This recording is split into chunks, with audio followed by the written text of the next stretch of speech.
unyitaho, ntekerezaho wansize, ko wansize mw'icumbi,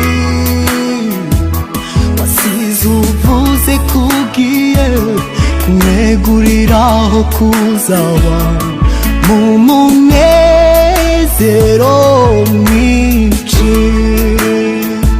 Mukunzi wanje unyitaho, ntekerezaho wansize, ko wansize